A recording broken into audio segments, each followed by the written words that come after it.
ഇന്ന് നമുക്ക് വെള്ളക്കടല കൊണ്ട് കുക്കറിൽ വളരെ പെട്ടെന്നൊരു കടലക്കറി തയ്യാറാക്കാം. ഉള്ളി എണ്ണയിലൊന്നും വഴറ്റാതെ നല്ല തിക്കായിട്ടാണ് ഉണ്ടാക്കുന്നത്. വീഡിയോ ഇഷ്ടമായാൽ ലൈക്ക് ചെയ്യാനും സബ്സ്ക്രൈബ് ചെയ്യാനും മറക്കല്ലേ. ഇപ്പോൾ നമുക്ക് റെസിപ്പിയിലേക്ക് പോകാം. അതിനായിട്ട് 1/2 കിലോ വെള്ളക്കടല കുതിർത്തത് കുക്കറിലേക്ക് ഇട്ട് കൊടുക്കാം. ഇനി ഇതിലേക്ക് 2 വലിയ സവാള അരിഞ്ഞതും 4 പഴുത്ത മുളകും കൂടി ഇട്ട് കൊടുക്കാം. കൂടെ തന്നെ തക്കാളി അരിഞ്ഞതും തേങ്ങാക്കൊത്തും കൂടി ഇട്ട് കൊടുക്കാം. ഇതിലേക്ക് 1 സ്പൂൺ വെളുത്തുള്ളി ഇഞ്ചി പേസ്റ്റ്, 2 സ്പൂൺ മല്ലിപ്പൊടി, 1 സ്പൂൺ കുരുമുളക് പൊടി, 1/4 സ്പൂൺ മഞ്ഞൾപ്പൊടി, 1 സ്പൂൺ ഗരം മസാല, കുറച്ച് മല്ലിയിലയും കൂടി ഇട്ട് കൊടുക്കാം. ഇനി ഇതിലേക്ക് കടല എടുത്ത പാത്രത്തിന് 1.5 പാത്രം വെള്ളം ഒഴിച്ചു കൊടുക്കാം. 1 സ്പൂൺ ഉപ്പും കൂടി ഇട്ട് കൊടുത്ത് ഒന്ന് ഇളക്കി കൊടുത്തതിന് ശേഷം അടച്ച് സ്റ്റൗവിൽ വെച്ച് കുക്കറിൽ 4 വിസിൽ കേട്ടതിന് ശേഷം എടുക്കാം.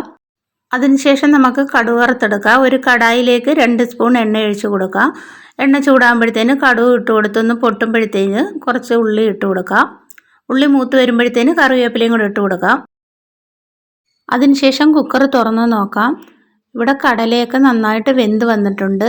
ഇനി കടുക് വറുത്തതിലേക്ക് ഒഴിച്ചു കൊടുക്കാം. ഇനി കടുക് വറുത്തതും കടലയും കൂടെ 2 മിനിറ്റ് ഒന്ന് തിളച്ച് വരണം. കുറച്ചും കൂടെ ഗ്രേവി വേണമെങ്കിൽ ഈ സമയത്ത് കുറച്ച് ചൂടുവെള്ളവും കൂടെ ഇതിനകത്തേക്ക് ഒഴിച്ചു കൊടുത്ത് ഒരു 2 മിനിറ്റ് തിളപ്പിച്ചെടുക്കണം. ഞാനിവിടെ നല്ല തിക്കായിട്ടാണ് എടുത്തിരിക്കുന്നത്. തിക്കായിട്ട് ഇരിക്കുമ്പോൾ നല്ലൊരു ടേസ്റ്റാണ്. ഇടിയപ്പത്തിൻ്റെയും അപ്പത്തിൻ്റെയും ദോശയുടെ കൂടെ ഒക്കെ കഴിക്കാനൊക്കെ ഉണ്ട്. വളരെ പെട്ടെന്ന് തയ്യാറാക്കാൻ പറ്റിയതാണ്. അപ്പോൾ എല്ലാവരും ഒന്ന് ട്രൈ ചെയ്ത് നോക്കണേ.